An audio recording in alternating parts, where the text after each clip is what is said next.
How much is that?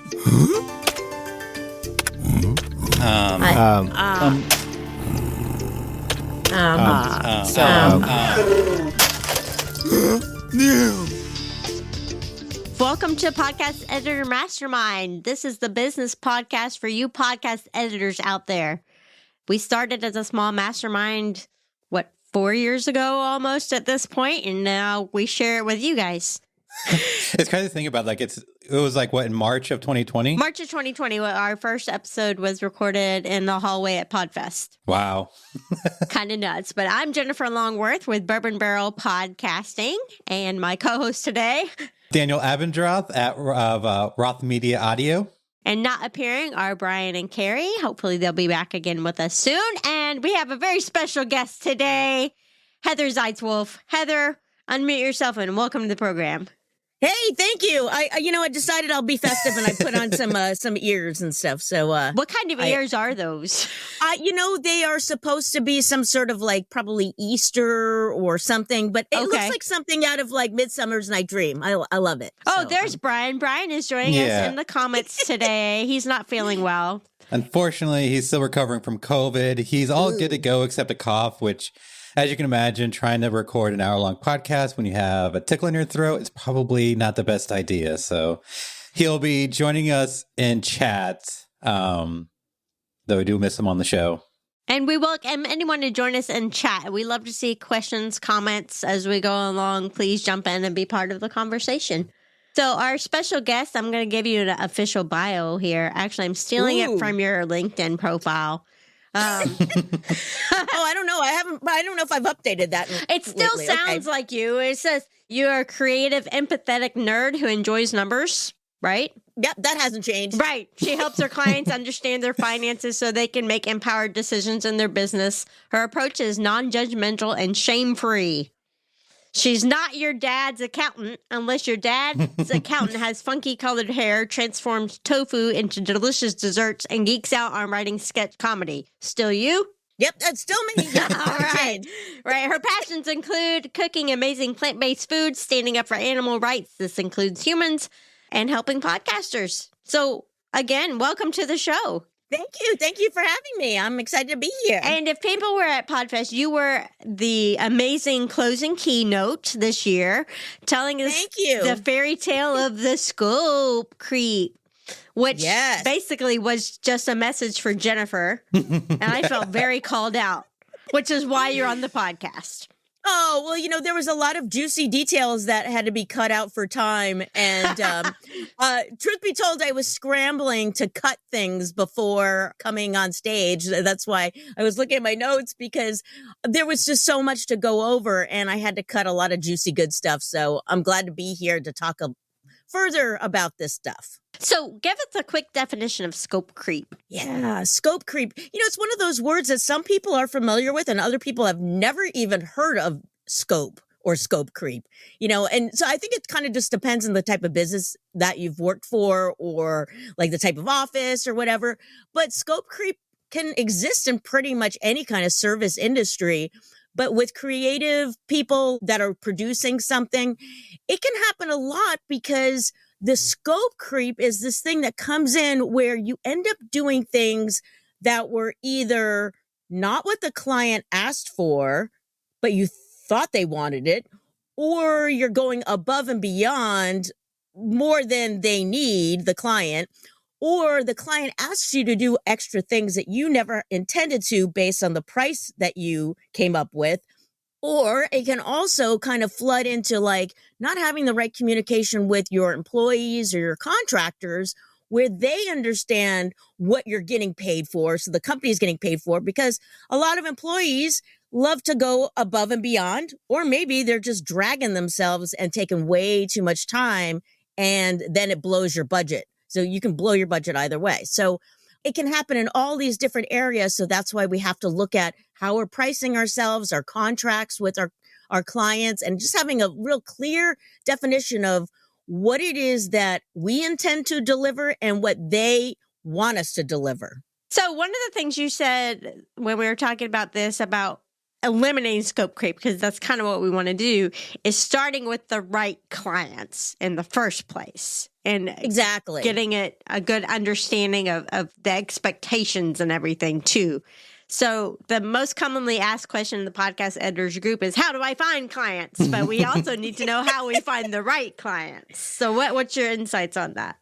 Yeah, it's so difficult when you first start a business, like you're so eager to make money because you got to have cash coming in that, tend to like just take whoever, or we may take our friends, and friends could be a good relationship, but also friends may like overstep their boundaries if you haven't really defined those boundaries. They may also kind of expect a discount, or you feel obligated to give them a discount.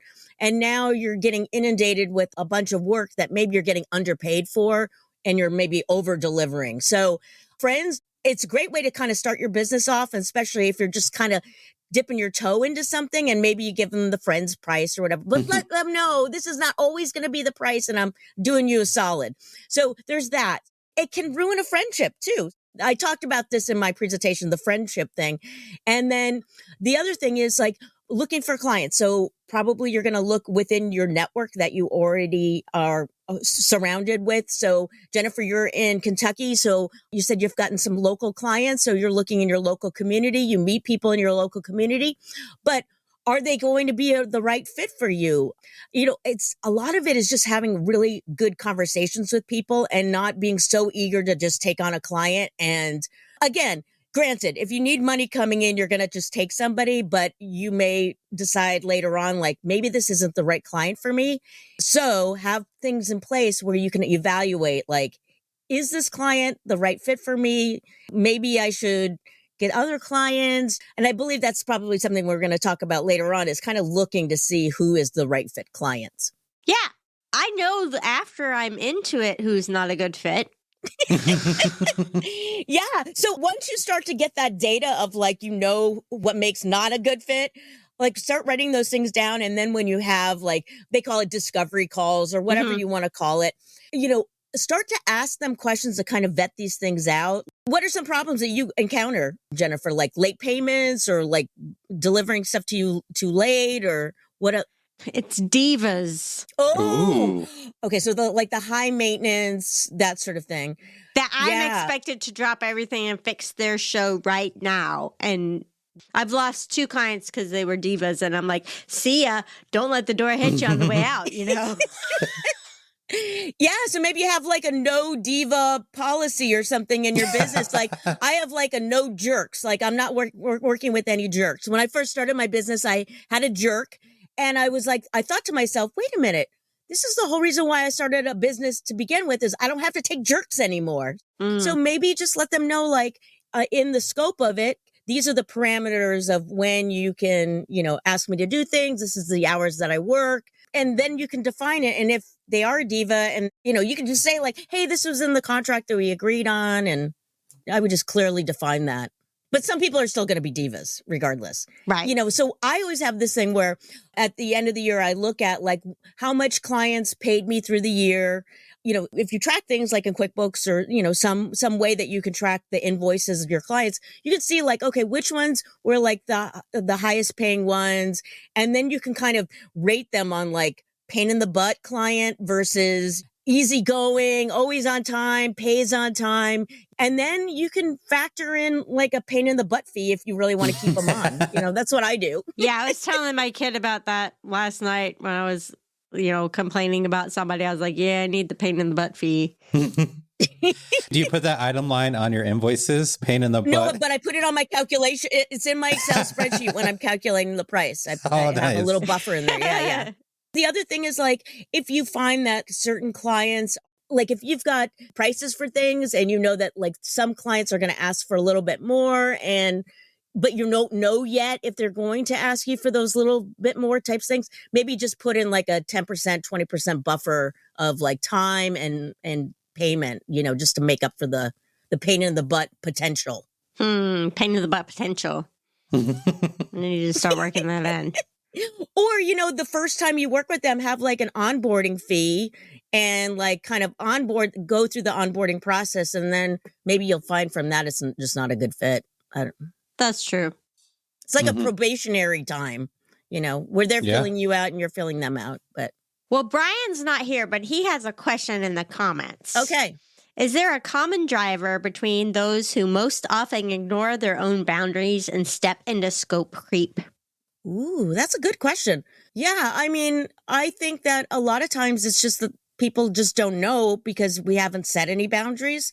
So I'm one of those people, like, if I get an idea in my head, I'm just going to text the person that's involved with it. Like, I don't even think about, is it 2 a.m? Is it the weekend? Like, the ideas popped in my head and I just send it. And it's not like I don't respect their boundaries. It's just like, that's my thought. But I know people like put things on their phone where it's like, do not disturb and all that kind of stuff. And then when I see that, I'm like, oh, they probably don't want me to contact them. So, let people know. I mean, it could be good natured like mine is. I'm not trying to be a diva. I'm just like ideas come into my head. I oftentimes have very little boundaries. Like I just let people contact me anytime they want. So you just have to let them know, like, hey, I'm with my kids 3 days a week. Don't bother me during this time or something. But as far as like what kind of people, I'm not really sure. I mean, high maintenance people, I guess. Or really, really low maintenance people who don't think about boundaries like me. Yeah, I know I've run into like acquiescing too much because like I have my email, linked to my phone. So whenever I get an email like 7 or 8 at night, it's like I feel like that urge to like respond right away and would like take care of it, but I had to like stop myself and be like, this can wait until the morning. Yeah, and then once you set that standard, if you do respond quickly, which I do oftentimes, then you've set that expectation now and forever. And so then when you don't respond quickly, they're like, hey, Yeah. what happened? And maybe you just say, hey, I'm getting back to you right away on this because we're first starting out together, but in the future, there's going to be maybe a 24-hour turnaround, So let's say you are working with a client, scope creep is happening. You figure out like down the road, they're not a right fit. Like, I guess, what do you determine is like not the right fit? And then how do you proceed to essentially like fire your client? Like, what is your strategy there? Because for me, it's like, well, the one thing I struggle with is like, I guess like coming from like a scarcity mindset, it's like, I don't want to fire this client because now I'm making less money. Mm-hmm. And like, that feels icky. Then also like the process, having that conversation of like, we're not a good fit. Goodbye. Yeah. Well, if you don't like that uncomfortable conversation, raise your rates. That's even worse. But it was seriously though, if it's just not working out, maybe find somebody that would be a better fit for them. I mean, do you work with mainly like one industry? Like, I know some people are like, oh, I only work with lawyers or, with doctors, whatever. And they kind of know the expectations of those, people that are in that same industry usually have the same kind of tendencies. But if you've got a whole wide range of clients, it may make it a little bit more difficult. But you're saying like, oh, you've got to pay the bills and stuff. You got to weigh that, like the pros and cons of like, if I let this person go, okay, maybe my stress level is going to go down. My health is going to be better. I won't be working such long hours. Yeah, I'll be get paid less, but I won't have all those awful things. So, that is part of business, but I find somebody else for them, like give them like 3 recommendations of other people that they could work with maybe, or raise your rates. Yeah. Yeah, I think I had like a while ago or something that like it's always in my head is like, if there's something you don't want to do or somebody you don't want to work with, give them like a really high number. Because either 1, they don't want to work with you and problem solved, or 2, they do, but at least you're getting well compensated for the discomfort. And I tried to break up with a scope creep client recently. I was like, you know what? Maybe I'm not the one for you because I have this day job. I can't drop everything during the week. And they went, we'll fix it. Oh. We'll cater to you. And I was like, well, drat. Hoping to get one. Yeah. Well, so sometimes, you just have to, and things will probably turn around for that person, I would imagine. Yeah. I mean, a lot of times it's just like setting the boundaries, but that whole presentation that I did, it really all came down to like the contract and like in the contract, set the terms. And that way they know what to expect. You know what to expect. And when those things don't align, then you're like, hey, you know what? I know you're in a rush for this. There's going to be an extra fee. And then, you're going to get paid more and maybe you have to bring in a contractor to help you with it, but at least you're getting compensated for it. So let's talk about that contract. Yeah. Is what it all comes down to. My contract is kind of weak right now, and I know I need to revamp it, especially since I'm bringing on new contractors and things are changing in my little business that's not a one-woman show anymore. I'm like, oh, maybe need to consider this. So when drawing up a new contract, what are some things I need to be considering? What do I need to think of? Okay, so if you are thinking that you're going to outsource some of this work, you'll want to think about, okay, it's different if you're doing the work and it's going directly to you, but now you're bringing on somebody else, you have to pay them. It's got to be something that, I mean, unless you're like sending it overseas or something, you're going to be paying a decent rate, right? Mm-hmm. So then there's got to be some kind of markup for that. Again, in my presentation, like I talked about, like rather than paying by the hour, maybe pay by the project. Definitely. And so if you do have them pay by the project, the client should also be paying by the project, like within a certain scope. So that way you have expectations of like, okay, I know like every time I do this show for this person, if it's X amount of length or whatever, I'm going to pay my contractor this. And I always know that I'm going to make this percentage. And that way, you know, you're covering all your costs.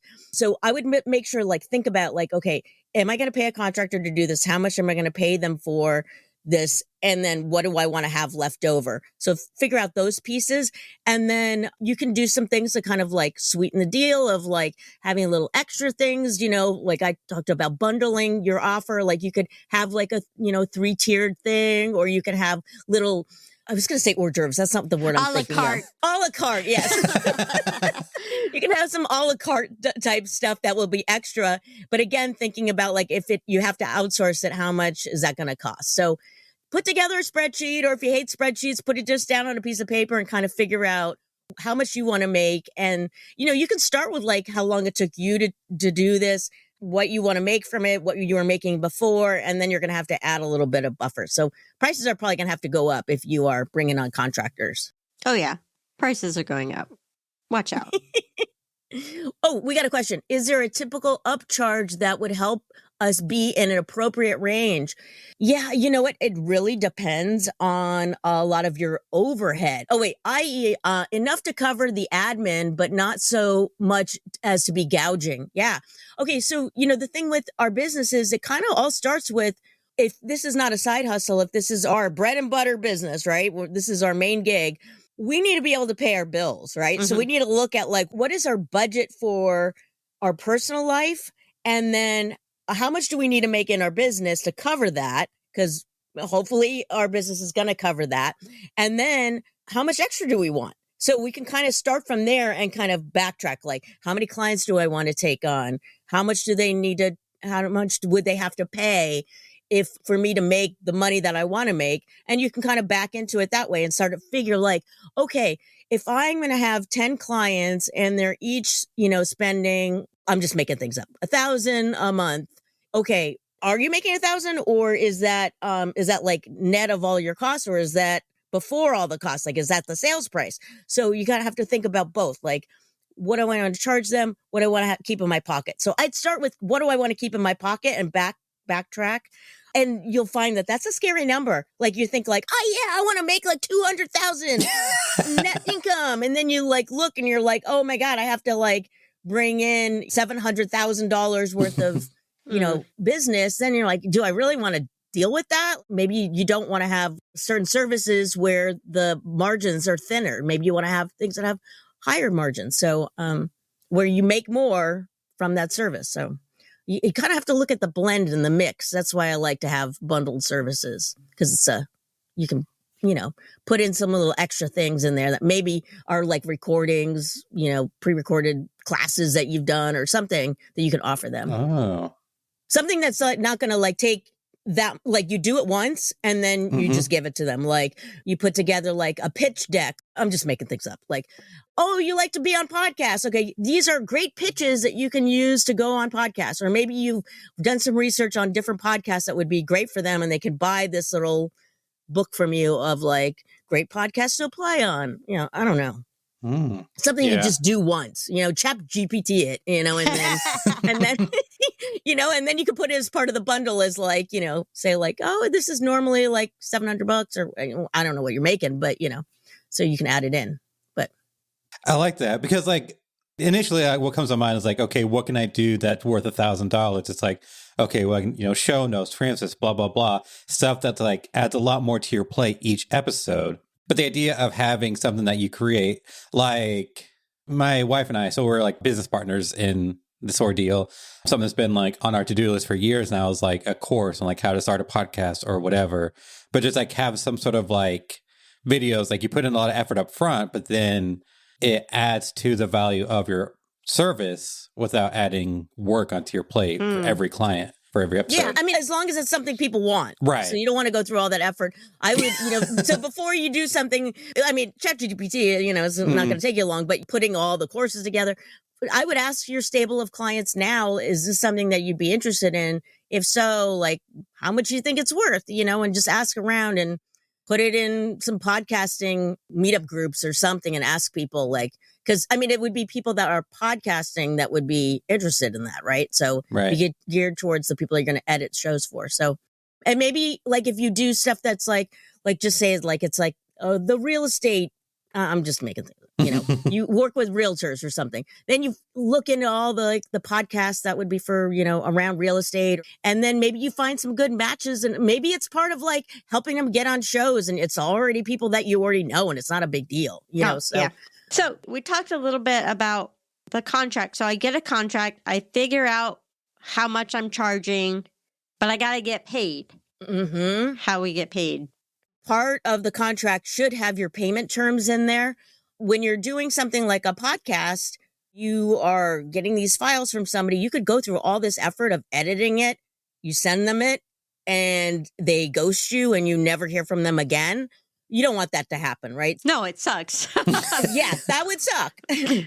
And, there are terrible people out there that do stuff like that. And I've got a client that works in a creative field. And she was using PayPal and I think Venmo. And she would do the work, give them the deliverables, and they would pay, but then they would take the payment back after she delivered it. And so they were just scamming her, and it wasn't that she delivered something bad. It was just so you want to make sure that when you're taking payment, it's through something that someone can't take the payment back. Wow. I mean, if it's different if you give them a refund, but, they can contest with PayPal or something like that. So just be careful. Make sure that you get the payment up front if you can. If you're like, put them on a retainer, if that's a possibility where they get a monthly invoice from you that, you have an agreement, like you're going to do 4 shows a month or 3 shows or whatever it is. And if they say like, I can't afford this now, maybe you just take a partial payment every week. But before you give them the deliverable, make sure that they make the payment. Because once you give them the deliverable, even if it's friends, oh my God, they're like the worst. Oh. Because you think like, oh, I don't need a contract. It's my friend, Yeah, I've been burned by that. How like ironclad does your contract need to be? Because one thing that I struggle with is having just like, I'm just turned off by the idea of like the legalese jargon and like client hitherto known as party A, blah, blah, blah, agrees to the following term. But it's just like, this makes me cringe. It's like, I want something simple that just outlines what I need, but also I want to make sure I'm protected. And I think we sat down to do something simple, but by the time we actually included like all the stuff we wanted to, it's like 8 pages. And now I'm like, I hate it. Yeah. Okay. Well, I'm not a lawyer, so I can't really answer that. But I think Gordon Firemark, I think he has something on his website that maybe he has like something you could purchase from him. I'm not sure. Find one specifically for podcast editors. Oh, interesting. Oh, I need to reach out to him about that. All right, Gordon. That's something you should draft. Yeah. Yeah. But I would just think about like, if you're not into the whole legal thing, I mean, you want it to be something that they sign, that you both sign. I mean, that's something you can take like put it through DocuSign. So it's, can be a electronic signature. Again, I'm not a lawyer, but you could make some agreements through an email first and then draft it up and then put it into a document of some sort that they sign. So you can go back and forth with the terms. So it's not like they're inundated by this like horrible thing. You can make it more casual at first and then just document the whole thing and then have them sign it. But I'm sure that there's chat GPT it. I'm just taking a drink.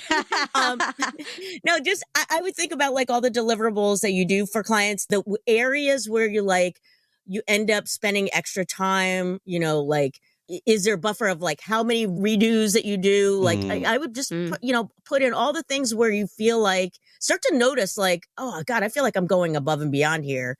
And I would just kind of go back and look at some shows that you've edited and be like, oh my God, yeah, oh, that was, what if there's like sounds like the guy's got a lawnmower going on one side and you got to deal with that. Or like one time I interviewed somebody who was in a coffee shop and I'm like, oh God, why are you in a coffee shop? There's like so much clanging and, it was terrible. So maybe just have clear terms of like, hey, you got to be in a quiet location, I don't know. And just say like, I got to charge you extra. Yeah. We need to have an upcharge for people who use Blue Yetis. Yes. Thou shalt use a dynamic microphone or else I'm not editing your show. No ifs, ands, or buts. That's funny. So you said freebies and incentives. How do we leverage freebies and incentives, Heather? Okay, so freebies and incentives. So that would be like, we want to try to get in new clients. So if we're looking for leads, you mentioned like, hey, how do we get clients? We could have some freebies, which would be like a free download kind of thing. And again, you could use, maybe you don't want to tell people how to edit it. Or maybe you make it look like it's so complicated people want to Look how hard this is. Don't you want to hire me? Yeah. And then incentives would be like, hey, if you pay me for 3 months worth of podcasts up front, I will give you this deal, or I will, throw in this extra thing, or, something. You could, give them a little something to sweeten the deal. That's what that is. So it doesn't really cost you much extra, but it sweetens the deal for them.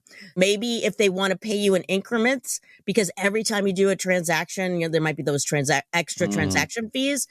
Say like, hey, if you pay me in 6 months chunks, I'll, reduce this by this amount for that, that way you get the money up front. Yeah, you can do things like that. And then freebies, another freebie thing is like, you guys could put on events where podcasters get to come on to Zoom and like podcasters meet you and they all get to meet each other. And, it can be like a networking group. I mean, other people do that and people love that kind of thing where they get to network with other podcasters. So if you start to be that person that brings them in, then they're like, oh, and then by the way, I edit, and then, okay, now they're going to think of you. So, you can get creative with it. That's an interesting idea of like having almost kind of like a podcaster mastermind or a meetup or something. It's like come together and share ideas or ask questions and get advice. I host one once a month. Yeah, exactly. You do it once a month. You can stream it. You can also put on workshops of, again, maybe it's how to edit. And then you just show them, hey, it's really, this is a lot of work. And then they'll want to hire you. So I'm sending a note to my wife that we need to look at this. Yeah. Or maybe it's why you need a podcast. Maybe that's better. Like, do a workshop on why you need a podcast. And then you can show them like what your clients are doing. Like you can show like the different shows that you've been working on and how it's increased their sales or how they've utilized it, how it's increased their speaking. I don't know, whatever it's done for them. Brian's comment. We say it's for the audience, but we're the ones taking notes. Hey, I brought Heather on specifically because she called me out without knowing it at Podfest. So, of course, we have to find out for ourselves. You know what's really funny? I had somebody contact me after my speech, and she was not an editor. She was a podcaster, and she said, I had to contact my editor right away after your presentation because I felt so bad about all the things I've been asking for. Oh, wow. Oh, I love that. My biggest mistake lately that I'm fixing is being like, oh, yeah, I can do that for you. Yeah. But now I'm adding, I can do that for you, and it costs this much more. Yeah. Yeah. I had that with like one of my first clients. It was like, it started out just editing, and it's like, oh, I want to start doing YouTube. Okay, sure. Well, like I charge extra, but not enough because I didn't know what I was doing. And it's like, hey, could you like write a blur for each episode? Oh, yeah, that's not much work. I can do that, blah, blah, blah. And then suddenly I'm spending 6 hours a week for $100. It's just like, okay, this is not working out. So one of the other things you sent was look at your numbers and examine what went right and what went wrong. then make projections for the future. So I'm in a money class right now with our local Chamber of Commerce, and I'm learning that I really don't know anything about this stuff. So what are some basic how to look at your numbers and examine them that, talk to me like I'm 5 type thing? Okay. Hopefully, you're keeping things in like QuickBooks or some kind of bookkeeping software. Maybe you're not. Hopefully you're keeping at least like an Excel. No judgment if you're not keeping it at all. Hopefully you got receipts and then you add it up, for tax time. But if you can do it on a monthly basis, then you can kind of see how things are going.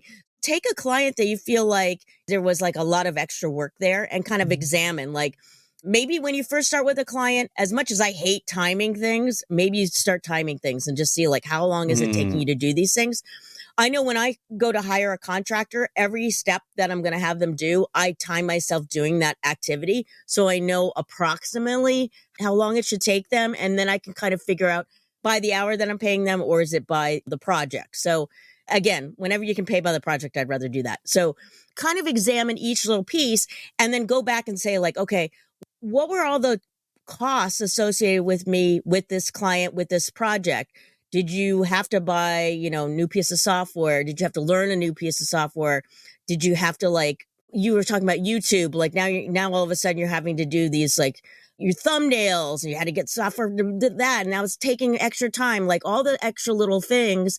And then figuring out like, okay, if I did this, like you can give yourself an hourly rate or something, kind of look at and see like, holy crap, I only made like $5 an hour. Like, I mean, if you start to look at all the stuff that goes into it and then educating yourself, and granted, you're going to have that knowledge for later, but still it takes up time. It's like all that stuff goes into it. So look at all the time that you spent and then put a number attached to it, like an hourly rate or something. And just look to see like, did I make any money off of this thing? Unless we're kind of going back and looking, we may kind of have a gut instinct about it, but we may not know like how bad it was, or maybe it was better than we expected. But then that gives us some data that we can use for the future when we go to price something. So we can make a standard like a spreadsheet and try to figure like, okay, if I do show notes, I'm going to charge this much, Yeah.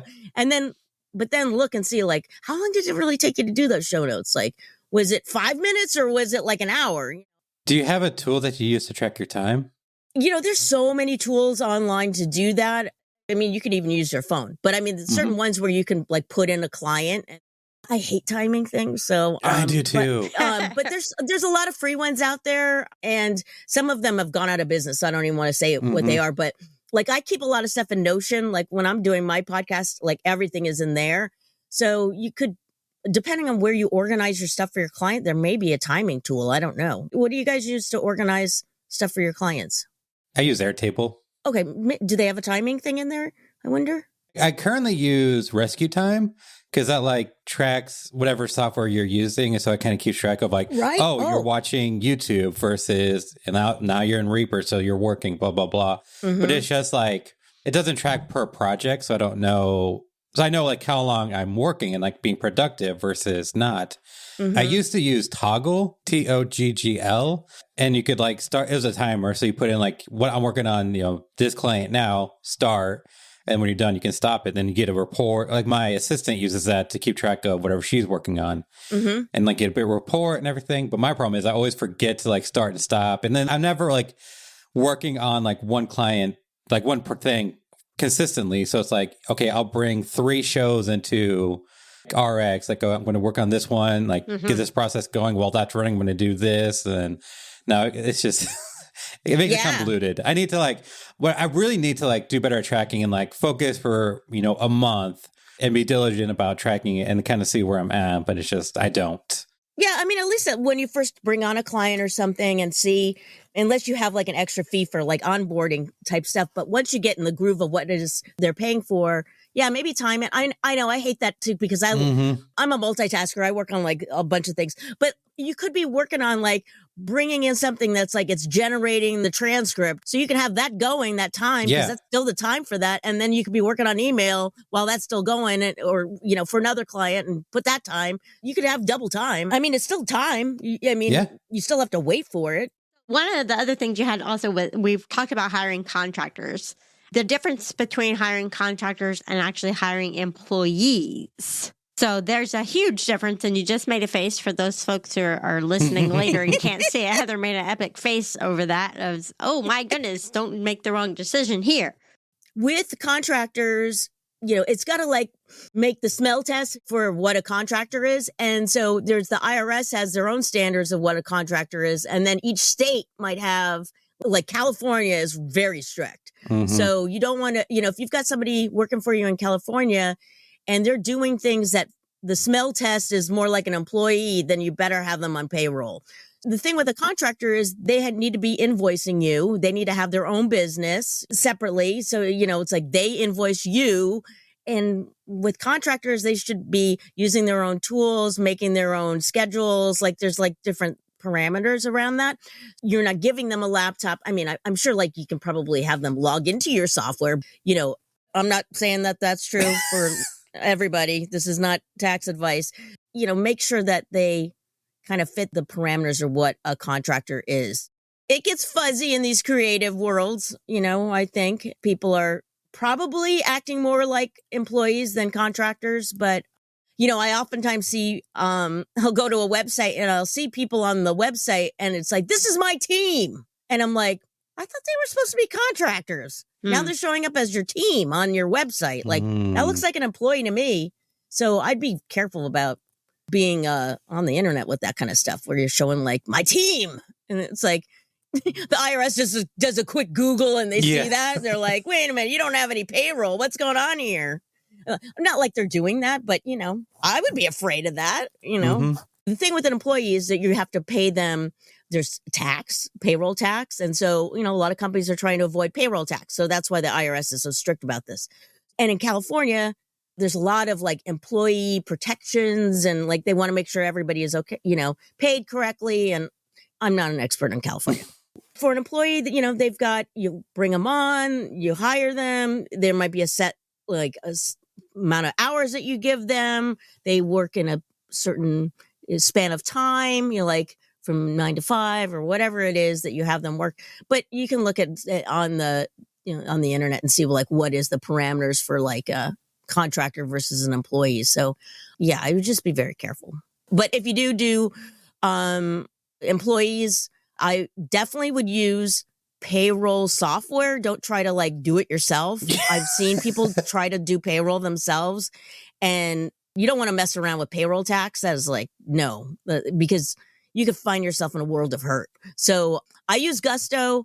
I have an affiliate link. If you want to use it, you get like $100 or $200. It depends on when you sign somebody up. So cool. Yeah. Feel free to share that. Yeah. We'll put it in the show notes. So if you, anybody listening that wants to use that affiliate link or honestly find any links we talk about or links to work with or find more about Heather, just check the show notes, podcasteditorsmastermind.com, and you'll find it all there. I use Wave, waveapps.com. It's free, except you like the month, what you pay is in transaction fees. Whenever somebody pays an invoice, then they take a little cut of that. Super easy to use, and they do offer payroll. I think it's $40 a month, and then it's like $6 per employee, and they kind of do it all yourself, which is pretty nice. Never had to use it. I would imagine you could set up your contractors through that too, and so you can file your 1099s and everything through that. I did that 1 year, but it was really frustrating because obviously around tax time, they get really busy. And I made a mistake on the 1099, like, hey, I need to do a revision. And it took like weeks before they finally got around to it. And plus, like, you had to sign up for like their payroll service. So like you're paying the $40 plus $6 per person.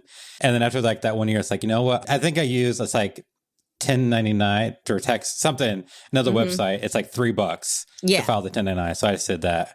But if I was doing payroll and like that would totally, they can do the 1099 filing and do all that for you. Yeah, I would definitely use a cheaper software for that. Yeah. Made that mistake 1 year, never again. I don't know if you've ever listened to our show, but towards the end of our show, we like to draw a card from our pod decks. Oh. Deck of cards. Okay. And it has a random question on it. Now, I don't have the pod decks, but Brian does, and I made him draw a question before the show. He says, what's the best piece of advice you've ever been given? Ooh. Best piece of advice I've ever been given. Oh, okay. This is one that hold near and dear to me. I used to volunteer for Big Brothers Big Sisters, and I was matched with my little, who came from a home that was like poverty stricken. It was like something that I've never witnessed before.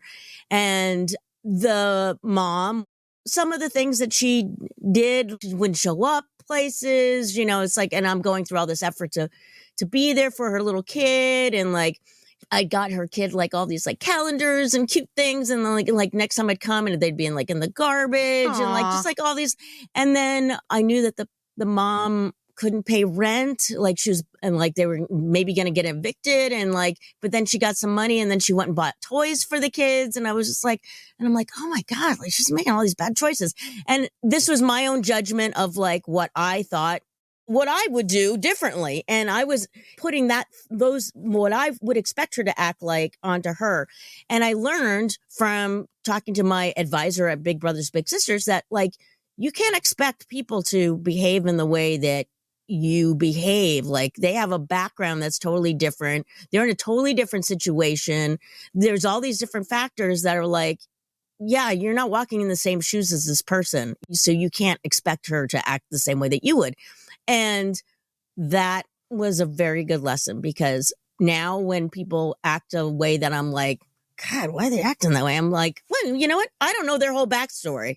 I can't, have any judgment against the way that they act. That was a great lesson.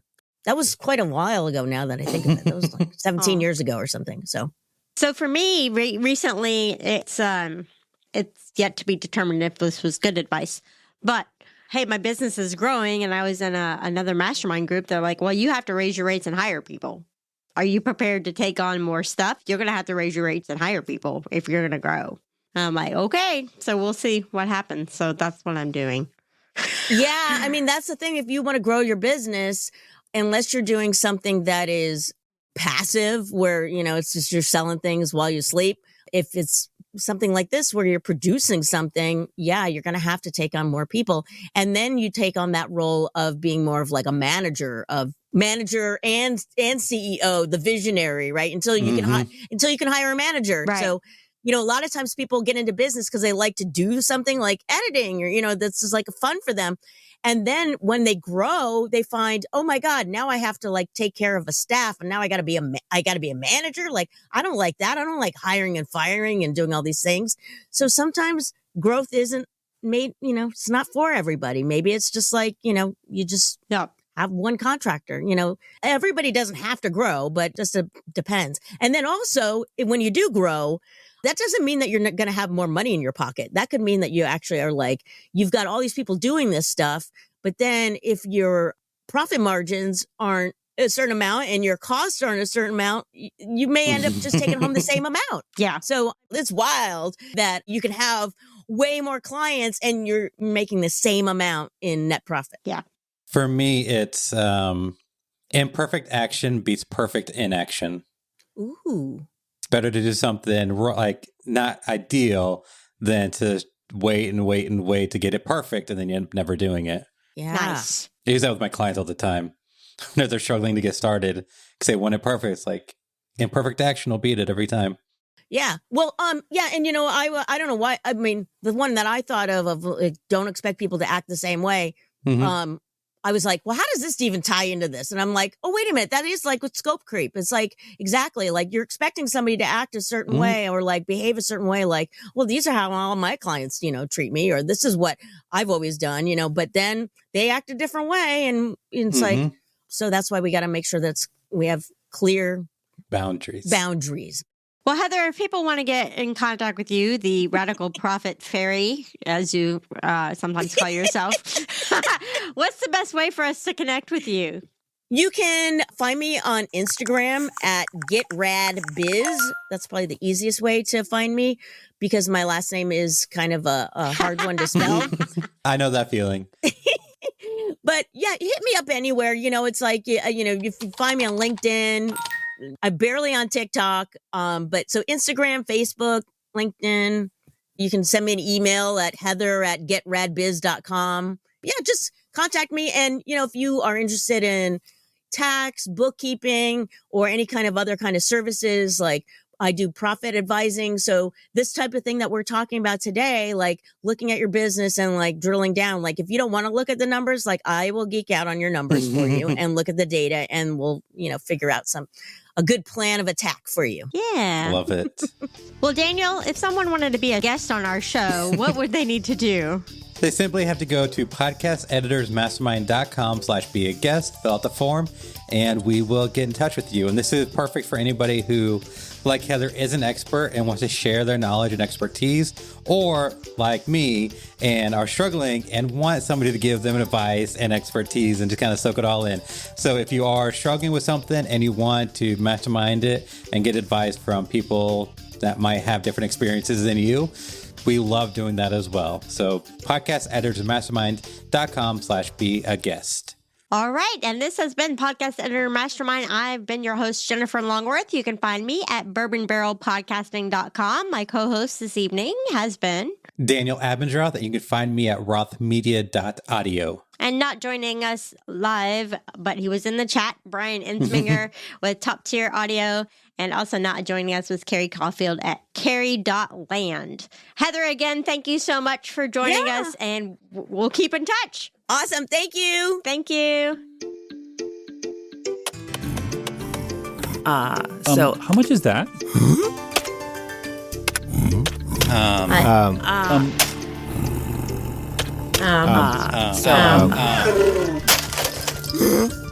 So